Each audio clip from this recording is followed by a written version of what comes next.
Welcome, curious minds, to another deep dive. Today, we're really getting into something that's front and center for so many families, especially if you're thinking about a big move.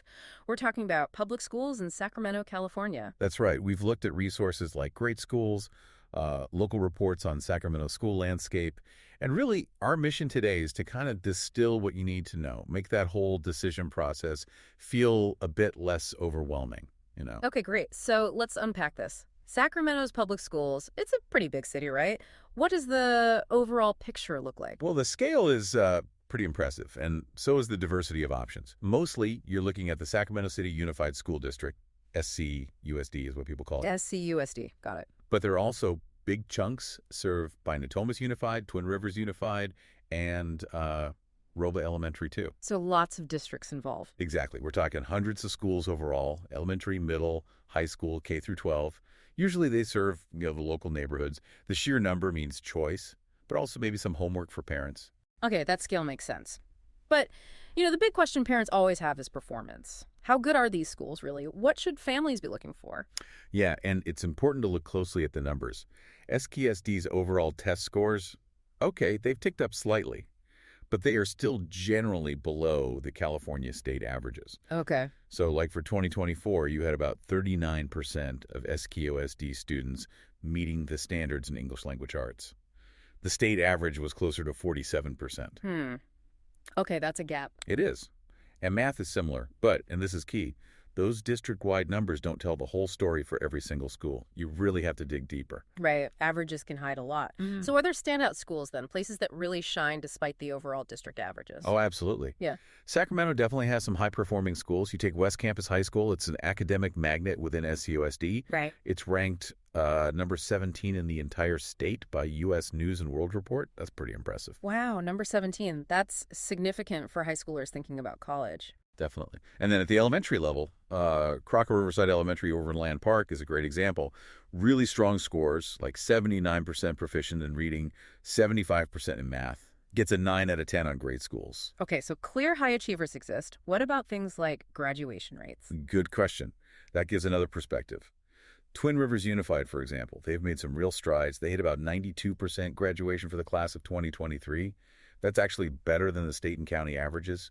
Natomas Unified also talks about their high graduation rates. At SCUSD? SCUSD was a bit lower, around 83.8% in 2023, and their dropout rate was slightly higher than the state average. So it varies quite a bit by district and school. Interesting.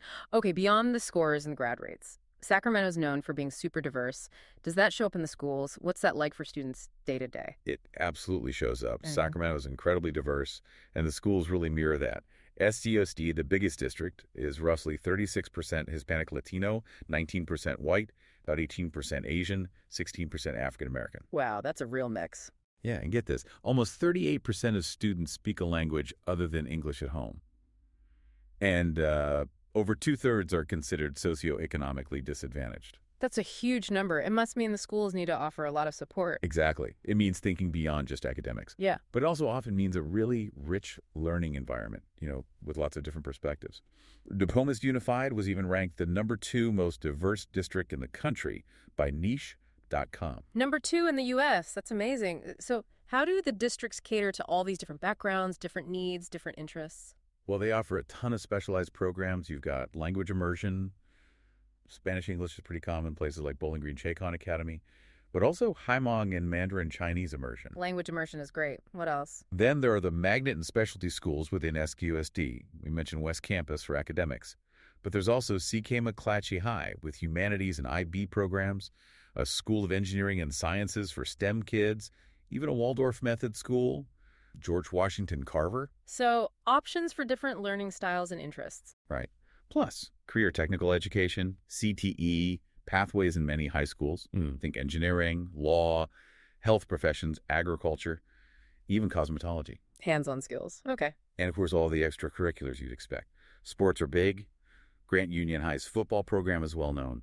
Arts, STEM clubs like robotics, cultural clubs, lots going on. Okay, it's clear there's a lot to consider just within the schools themselves. Now, let's connect this to something crucial for relocating families.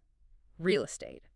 How much does school quality affect where people choose to live in Sacramento? Oh, it's a huge factor. School quality, or even just the reputation of a school, significantly impacts the local real estate market. It's something you absolutely need to factor in if you're buying. How significant are we talking? Pretty significant. Homes in neighborhoods zoned for top-rated public schools they can command much higher prices, sometimes even double the price of homes near lower-rated schools. Double. Wow. Yeah, think areas served by Crocker Riverside Elementary or Genevieve Didion K-8. Those neighborhoods tend to have higher property values, definitely. Does that affect renters too? It does.